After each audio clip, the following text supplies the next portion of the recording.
Podcast Bichos Tagarelas. Com Fábio Marçal e Ricardo Berg e gente convidada. Está no ar mais um Bichos Tagarelas. Quinta-feira, dia 7 de março de 2024. Pecuaristas tentam emplacar vale carne de boi para quem recebe o Bolsa Família.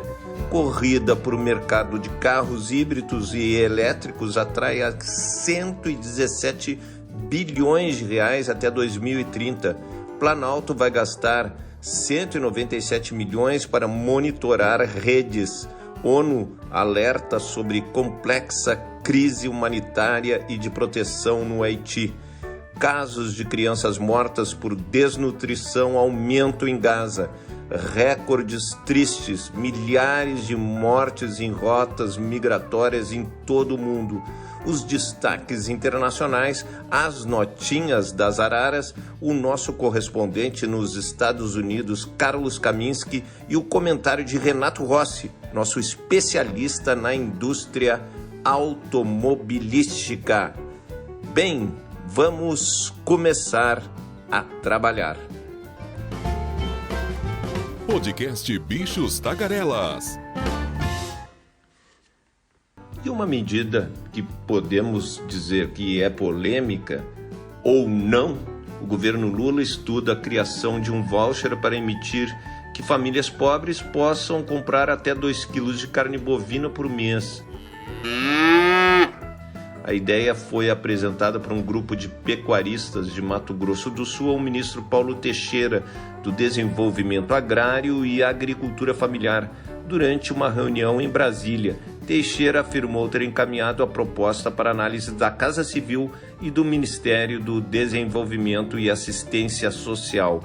Os pecuaristas, entre eles Guilherme Bunlai, presidente da Associação dos Criadores de Mato Grosso do Sul, disseram acreditar que o projeto pode beneficiar até 19 milhões e 500 mil pessoas, criando a demanda por mais 2 milhões e 300 mil cabeças de gado ao ano. Guilherme Bunlai é o filho do empresário José Carlos Bunlai, amigo do presidente Lula, e condenado na Operação Lava Jato, decisão que foi posteriormente anulada. A proposta é questionada por diversos especialistas. Porém, em janeiro deste ano, o Bolsa Família já atingiu 21 milhões de lares. Se cada uma dessas famílias recebesse R$ 35 adicionais para comprar carne, o programa custaria aos cofres públicos cerca de 8 bilhões e 800 milhões por ano. O jornal Estado de São Paulo apurou que a ideia foi bem recebida no desenvolvimento agrário, mas há dúvidas quanto a restringir a opção de consumidores somente à carne bovina. Então, isso é interessante, porque nós temos o peixe, nós temos a carne ovina, nós temos os suínos, nós temos o frango. Então, é um tema que primeiro ou substitui algo do Bolsa Família, né, para os beneficiários do Bolsa Família, porque o custo adicional ficaria de 8 bilhões e 800 milhões de reais. Fica no ar, então, essa proposta de Mato Grosso do Sul. Podcast Bichos Tagarelas.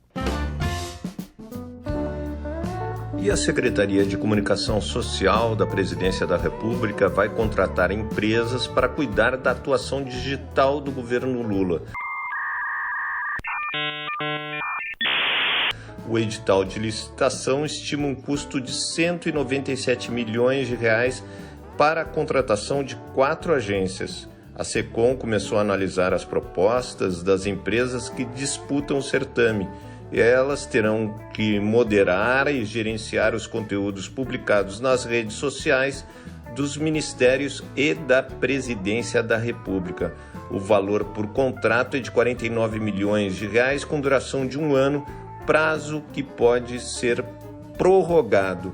Uma das demandas da administração federal é que as empresas utilizem técnicas de machine learning, e o AI, que é a inteligência artificial, que todos estão utilizando atualmente para realizar a análise do sentimento de notícias de interesse do governo federal. Essa é a grande moda atual, a análise de sentimento. Outro requisito para a seleção é realizar pesquisas de alta intensidade nas redes sociais sobre temas relacionados ao governo. Essas ações mapeiam, por exemplo, a recepção das ações do presidente Lula e de seus ministros no ambiente digital, que continua sendo identificado como um território de prevalência do campo bolsonarista. Então vamos ver se melhora essa questão do digital do governo Lula. Podcast Bichos Tagarelas.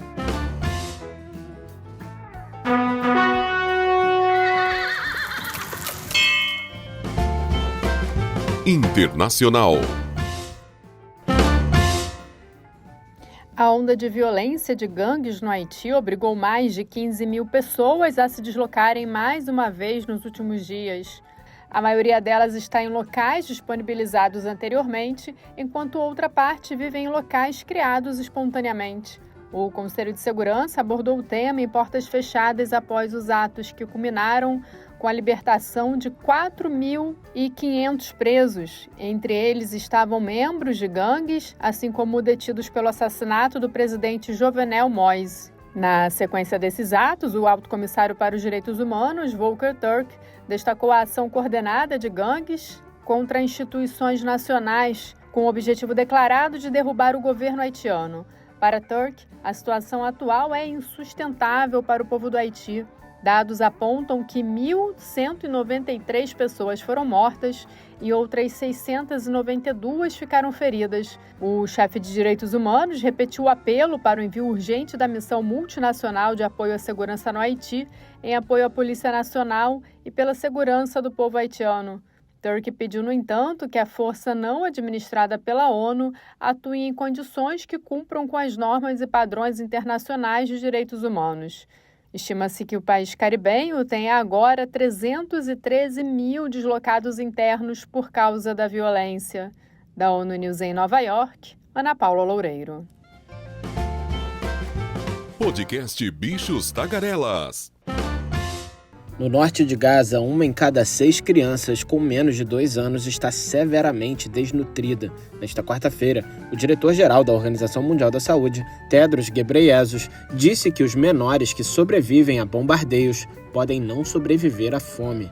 A OMS e o Fundo das Nações Unidas para a Infância, a Unicef, alertaram para os níveis extremos de insegurança alimentar infantil no norte de Gaza, com pelo menos 15 crianças mortas por desnutrição e desidratação no hospital Kamal Adwan e outras 6 gravemente desnutridas em risco de morte.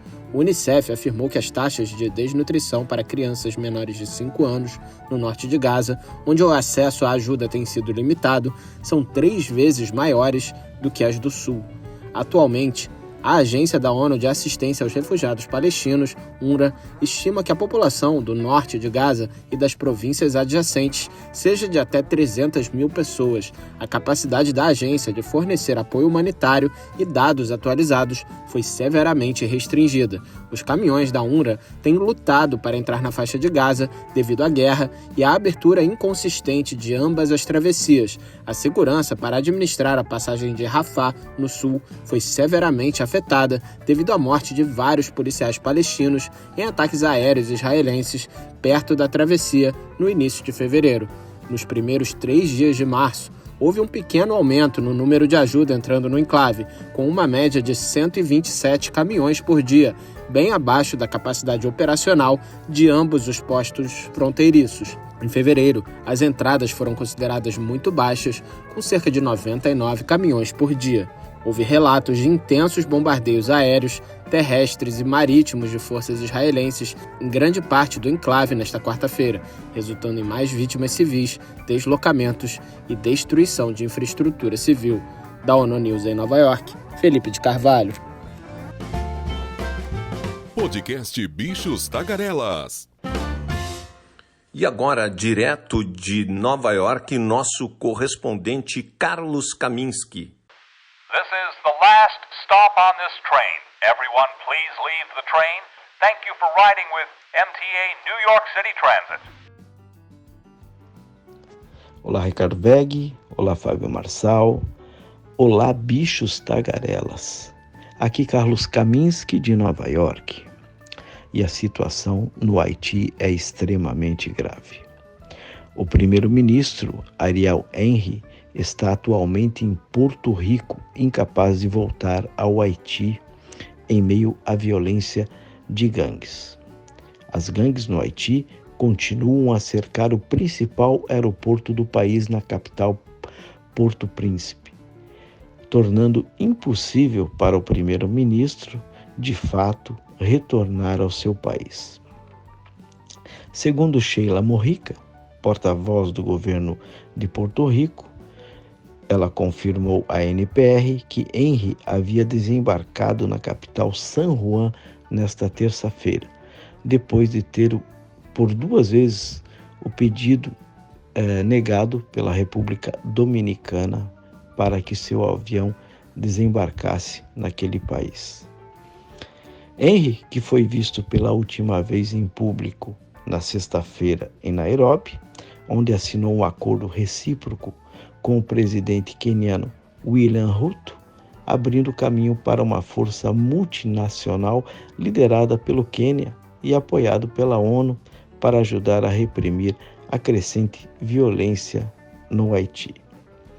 Durante uma coletiva de imprensa, na terça-feira, o líder de gangues mais prominente do Haiti, Jimmy Barbecue Cherizer, emitiu um ultimato alertando que se Ariel Henry não renunciar, estaremos indo direto para uma guerra civil que levará ao genocídio. O governo do Haiti declarou um estado de emergência de 72 horas no domingo, depois que gangues atacaram 2 grandes prisões em Porto Príncipe. Vários policiais foram mortos e milhares de prisioneiros escaparam. E a onda de violência do fim de semana vem em meio ao crescente caos e ilegalidade no Haiti, desencadeada pelo assassinato do presidente Jovenel Moïse em 2021. O Haiti está em queda livre. Não há um único funcionário eleito com o mandato atual, incluindo o primeiro-ministro. Os serviços de segurança estão sobrecarregados, milhões de pessoas passando fome, muitas precisando de assistência médica, e ainda não está claro quando a polícia queniana pode chegar ao país. Os Estados Unidos estão trabalhando com as nações do Caribe para pressionar o primeiro-ministro do Haiti a concordar com uma transição para a eleição.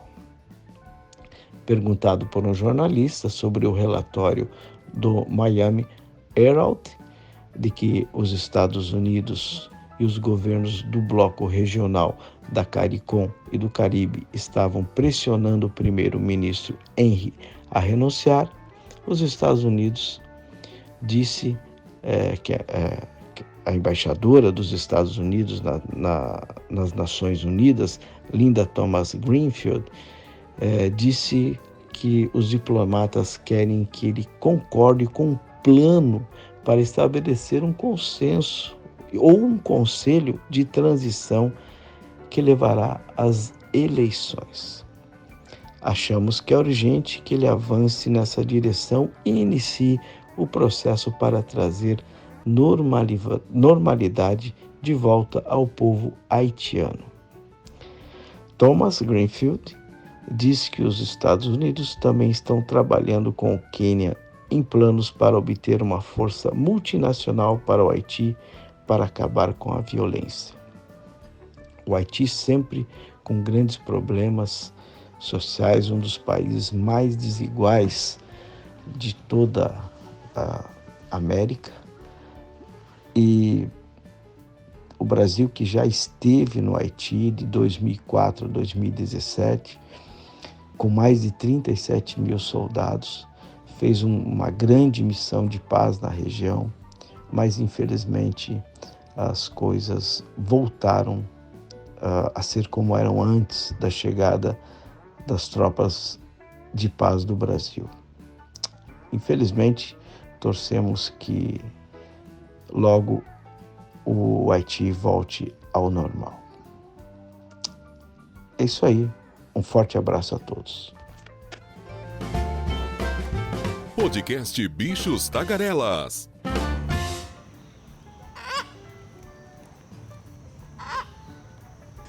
E chegou a hora das notinhas das araras.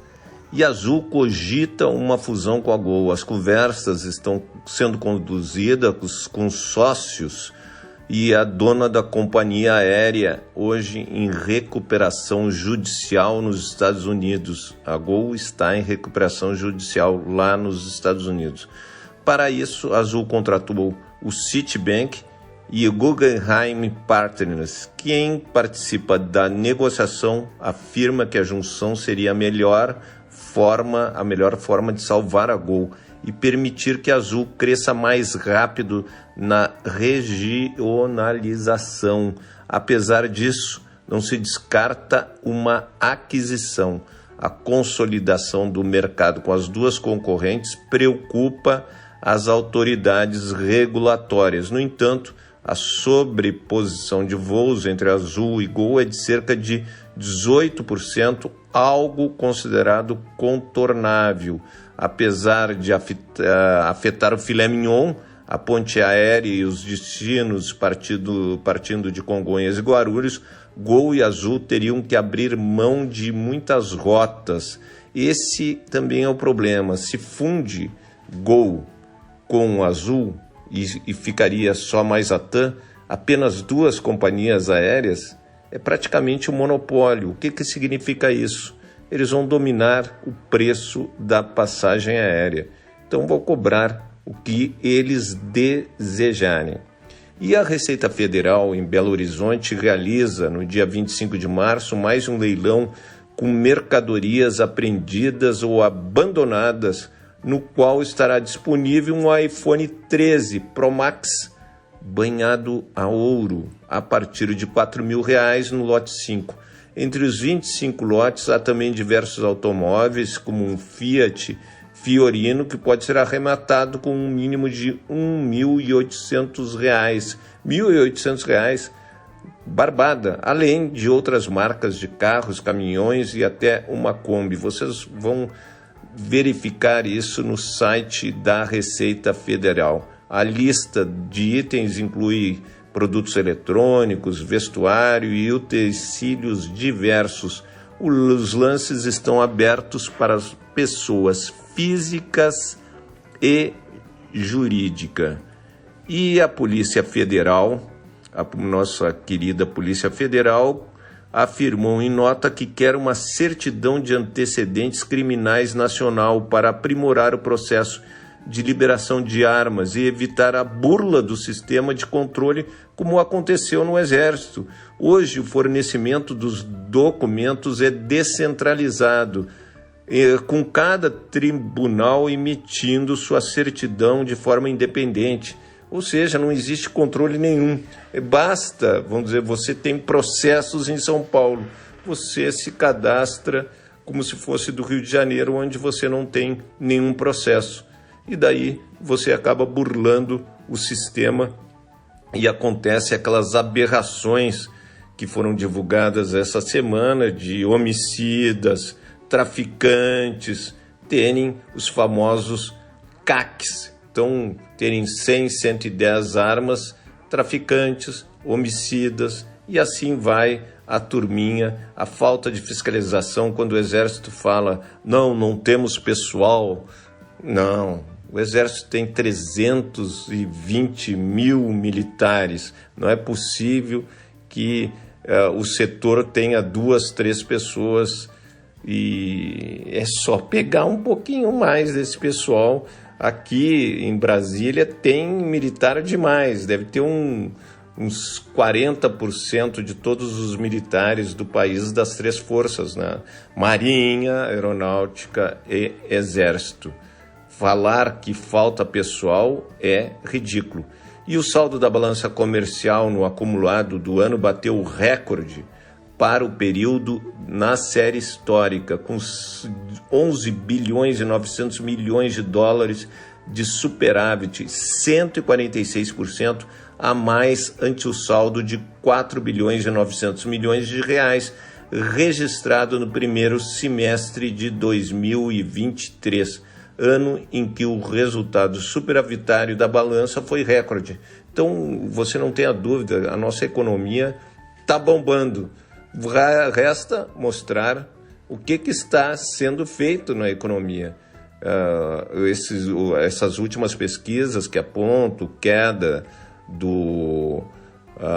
da popularidade do presidente Lula, você poderia... é que não está chegando na população o que está sendo feito em relação à economia brasileira. E após reunião com Lula e Haddad no Planalto, Zema, o governador lá de Minas Gerais, afirmou que o governo federal deve apresentar até o final do mês um outro modelo para cobrança das dívidas dos estados. Inclusive, hoje, às 11 horas, o governador Eduardo Leite estará com Fernando Haddad discutindo esse tema. A data limite, que até dezembro do ano passado já fora prorrogado para abril, após a autorização do STF. Então aí vai ter uma negociação, porque não adianta você pagar, é como se você recebe 10 mil reais e paga 9.900 reais de dívida, sobra 100 reais para você comer. É a situação dos estados. Se eles pagam a dívida um valor absurdo, não tem qualquer recurso para investimento, e isso é muito ruim. A distribuição nas comissões da Câmara, ali ganhou muito o PL. A Carol de Toni ficou como na Constituição de Justiça, que é considerada a comissão mais importante da Câmara dos Deputados. E na educação, aquele guri, Nicolas Ferreira, do PL de Minas Gerais. Então, o que esse guri, que é um guri totalmente digital e se elegeu por ser um especialista em marketing digital, em internet, todas as redes sociais, Nicolas Ferreira não tem, né, um perfil de estar na educação. Então, o governo vai ter as comissões serão muito adversas ao governo federal. E o ex-ajudante de ordens de Jair Bolsonaro vai comparecer à sede da Polícia Federal na segunda-feira. A corporação quer esclarecer informações reveladas nos depoimentos do ex-comandante do Exército, Freire Gomes, e da FAB Batista Júnior. Então, vamos acompanhar na segunda-feira o depoimento do Tenente-Coronel Cid. Podcast Bichos Tagarelas. E vamos aos destaques na mídia internacional. New York Times, como o esmagador triunfo de Trump nas primárias mascarou fraquezas. Washington Post, o aviso privado de Bernie Sanders a Biden sobre a campanha de 2024. Wall Street Journal, China intensifica a pressão para excluir Estados Unidos de sua produção tecnológica. Clarim, salário de deputados e senadores aumenta 30%. É brincadeira, né? É brincadeira isso que acontece na Argentina. A Argentina está com 60% da população na pobreza. E daí os nossos queridos e amáveis... Eu não consigo acreditar nessa manchete do Clarim, salário de deputados e senadores aumenta 30%. É brincadeira, é um absurdo o que os queridos e amáveis parlamentares que já estão no lado do governo, né, Milei, aprovaram. Banco da Espanha alerta para o risco de decisões erradas sobre a jornada de trabalho. Le Monde, como Macron espera convencer os franceses da gravidade da guerra na Ucrânia. Financial Times, Bruxelas pagará a Mauritânia para travar imigrantes com destino à Europa. Eu acho que era isso que eles deveriam fazer e os Estados Unidos deveria fazer também na América Central. Você paga, você investe nos países que estão mandando imigrantes, e daí o imigrante, se ele tem emprego no seu país, ele vai ficar no seu país. E a África do Sul pede mais medidas. O governo sul-africano pediu que a Corte Internacional de Justiça adote novas medidas contra Israel para barrar a fome generalizada. O país, que já tem um processo contra Israel por suposto crime de genocídio, também pediu um cessar-fogo imediato. Essa matéria vem da Reuters. Os mortos até agora, até o momento, lá nessa guerra Israel e Palestina, Hamas, 32.279 pessoas morreram, 1.139 israelenses e crianças palestinas, 12.413 crianças e 8.500 mulheres. E o porta-voz, olha que carinhoso, o porta-voz do Kremlin, Dmitry Peskov, afirmou que os russos e os norte-americanos não são inimigos. Disse que o país não gosta dos políticos que insultam Putin, mas afirmou que a população é maravilhosa. Então, o amor é lindo entre a Rússia e os Estados Unidos. Finalizando, o presidente dos Estados Unidos, Joe Biden, realiza o famoso discurso anual sobre o Estado da União no Congresso norte-americano, em Washington, às 23 horas, horário de Brasília. Deve usar um momento para expor suas prioridades políticas. O discurso se dá 8 meses antes das eleições presidenciais. Então está aí o Biden tentando melhorar a sua popularidade. Hoje ele perderia para Donald Trump a eleição. Vamos ver se Biden consegue reverter também. Biden está com a economia bombando nos Estados Unidos, porém não consegue passar isso para a população americana. Muito parecido com o Brasil. Podcast Bichos Tagarelas.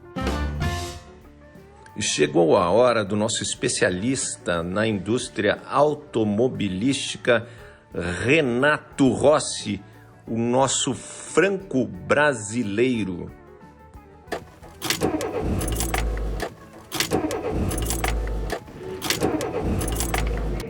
Amigos dos Bichos Tagarelas, é sempre um prazer estar com vocês.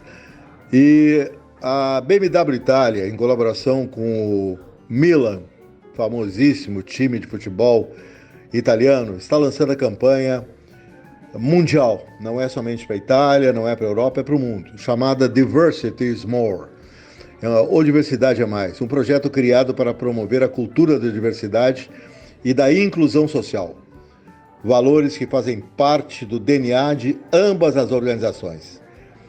A iniciativa foi apresentada durante o jogo do campeonato italiano entre o AC Milan e o Atalanta, no final de fevereiro, e nasceu como uma postura firme e construtiva após os recentes episódios de intolerância ocorridos em alguns estádios a nível internacional. O símbolo da campanha ele é muito interessante, todos nós podemos fazer. Ele consiste nos dedos indicadores de duas mãos que se cruzam para fazer o sinal mais, criando uma iconografia forte que será utilizada em todos os materiais de comunicação e acompanhará o slogan mais, o símbolo mais, diversidade é mais.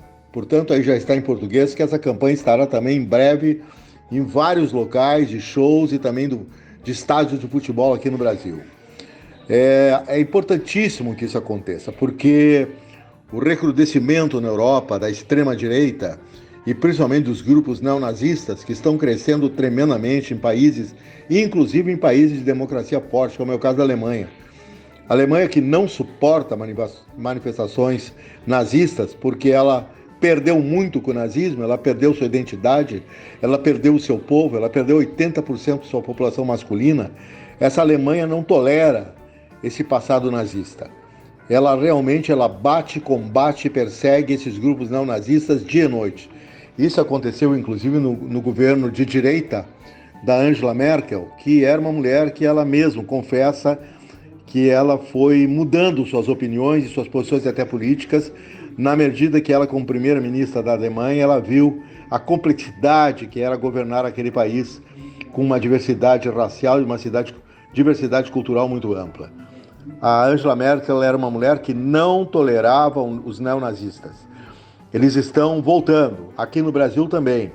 Os grupos neonazistas estiveram presentes em motociatas, estiveram presentes em manifestações da extrema-direita aqui no Brasil, em carreatas, em manifestações principalmente do presidente Bolsonaro, e estão muito presentes em determinados estados do Brasil. Há muitos grupos neonazistas, por exemplo, nos estados do Paraná e Santa Catarina. Isso é uma coisa tremendamente perigosa para a democracia brasileira. Agora, o perigo está nos Estados Unidos da América, porque Donald Trump, todo mundo sabe, ele tem muitas ligações, profundas ligações com grupos de supremacistas brancos. Supremacistas brancos é um grupo tenebroso, né? Só você abrir aqui no Brasil o site do Stormfront, que é o site da extremíssima direita dos Estados Unidos da América e também no mundo, que você vai ver coisas verdadeiramente abjetas, coisas tenebrosas. Ainda eles estão naquela que o branco que namora um negro que namora uma branca, não é namoro, é estupro, entendeu? E ele merece uma punição à altura. São coisas abjetas. Basta lembrar também, ainda no esporte motorizado, campanha racista que houve na Inglaterra de grupos neonazistas que nas provas de Fórmula 1 também imitavam macacos e provocavam, até nos boxes, o piloto Lewis Hamilton, que aliás é filho de branca com negro. Então é esse importantíssimo, né? Importantíssima essa campanha promovida pela BMW e pelo Milan, e que, por exemplo, né, tem aqui algumas nesse material que eu recebi da BMW, do Departamento Internacional de Imprensa da BMW, fala que todos os LEDs do estádio destinados à BMW como patrocinadora da campanha foram dedicados, os LEDs, ao Diversity is More nesse último jogo entre o Milan e o Atalanta no final de fevereiro. E as frases também antirracistas estavam assinaladas pelos dois logotipos, da BMW e do AC Milan. É uma assinatura conjunta que caracteriza todas as iniciativas das duas marcas para fortalecer e intensificar essa mensagem anti-preconceito. O preconceito é uma das coisas mais nojentas, mais abjetas. Ele está em alta no Brasil, com manifestações políticas, principalmente de uma extrema-direita que é belicosa e que se direciona à esquerda de uma forma sempre agressiva, desrespeitosa, porque, inclusive, o próprio presidente da República sofre um bullying tremendo, um preconceito tremendo por não ter um dos dedos da mão. Essa frase, 9 dedos, é de uma agressividade brutal. É como o macaco associado ao ser humano, né? É uma coisa que não tem nem cabimento. E nos últimos aí, também nasceu, o Milan entrou nessa jogada, porque com a ascensão da Meloni, lá da extremíssima direita, e do seu infame ministro do interior, o Salvini, que é um cara que volta e meia, ele já disse, esse ano mesmo, ele falou que os negros que vêm dos países africanos, ou principalmente ali da Líbia, e que vão e morrem no meio do oceano, eles têm que morrer mesmo, eles não podem chegar na Itália. E foi ele que proibiu navios de socorro de socorrerem barcos que estavam afundando no meio do Mediterrâneo. Você sabe que tem milhares de mortos já nessa travessia praticamente suicida entre a África e o mar Mediterrâneo, e quem já atravessou aquele mar Mediterrâneo de alguma forma sabe que aquilo ali não é brincadeira, é um mar dos mais agressivos, mais violentos. Então é importante, é fundamental que grandes clubes, que uma grande marca automobilística saia de uma posição de conforto com a BMW, essa campanha nasceu com a BMW Itália, e vá para o mundo pregar a diversidade. Essa semana também tivemos aí a notícia sobre uma grande coalizão que atua nos Estados Unidos da América, que é o Lead the Charge, que é uma coalizão de grupos não governamentais dedicados também à diversidade, à equalização humana. Eles lutam por diversos temas que dizem respeito à igualdade, seja ela racial, seja ela de homens e mulheres, seja ela de proteção às minorias, à diversidade sexual também. E o Lead the Charge deu um prêmio muito importante. Eu quero parabenizar a Ford Motor Company, porque eu vivenciei bastante a Ford nos Estados Unidos da América, desde a década de 90, anos 2000, com muitos contatos que eu tive, entrevistas que eu fiz, por exemplo, mais de uma vez com a diretora mundial de qualidade da Ford. Ela já nos anos 90 me falava, da virada do milênio, me falava sobre a grande importância que a Ford dava à diversidade em suas fábricas. A Ford já naquela época não admitia qualquer discriminação, fosse de ordem racial ou sexual, o que gerava demissão sumária. Não tinha para racista lá dentro da Ford. Claro, né? Isso na teoria. Na prática se sabe que as fábricas nos Estados Unidos da América, dependendo do estado, as que são localizadas no sul, o bullying contra negros ainda persiste. Até a polícia norte-americana também continua mais violenta no sul dos Estados Unidos do que outros lugares. Mas a Ford ganha, este mês agora, de fevereiro, ganhou o título da montadora ou empresa mais diversa do mundo. Aquela que também tem os sistemas de produção mais limpos do mundo.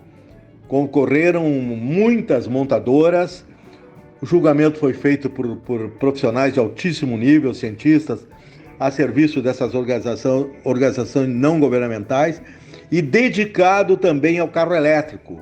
Grande parte desse projeto do Lead the Charge, no sentido que eles examinaram o carro elétrico em todo o seu processo de produção. E aí a China foi condenada, porque a China extrai o carro elétrico do carvão. A China hoje movimenta 90% da sua indústria automobilística baseada no mineral mais poluente do mundo.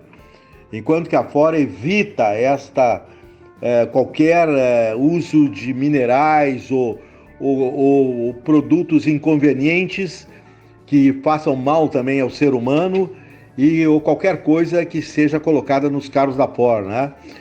Materiais ou tintas com materiais pesados, tudo isso já foi eliminado há muito tempo. Então a Ford, além de ser considerada uma empresa totalmente diversa, ela ganha essa premiação importantíssima dessa coalizão também importante, o Lead the Charge, que premia uma empresa que aposta na produção limpa, na produção que não fere, não atinge, não agride o meio ambiente. Agora, tem países aí, como a própria China, a Rússia também, que fazem do carvão a sua fonte principal de energia elétrica, principalmente a China. Então a China não pode definir os seus carros elétricos como carros de energia limpa, porque eles não são. Um novo encontro com vocês, meus grandes amigos do Bicho Tagarelas, na próxima edição. Podcast Bichos Tagarelas. E acabou-se o que era doce. Gostaria de agradecer o Ricardo Egg, que está editando editando o nosso programa. O Ricardo, ele faz 1001 coisas, porque o Maurício Viana está trabalhando num longa-metragem em Jaraguá do Sul, Santa Catarina. Agradecer o Carlos Kaminski, nosso correspondente em Nova York, a Rádio ONU, o nosso especialista na indústria automobilística, Renato Rossi, e agradecer a você que está nos acompanhando sempre nas redes sociais. Nós estamos no YouTube. Basta você entrar no YouTube, se inscrever no nosso canal Bichos Tagarelas e curtir ali sempre quando você gostar do nosso programa. Amanhã, sexta-feira, dia 8 de março, é o meu dia preferido. É o dia que temos muitas informações e é o dia do programa leve, porque é sexta-feira. Sexta-feira é dia de um programa sem tensões. Então, até amanhã. Conto com a audiência de todos. Podcast Bichos Tagarelas.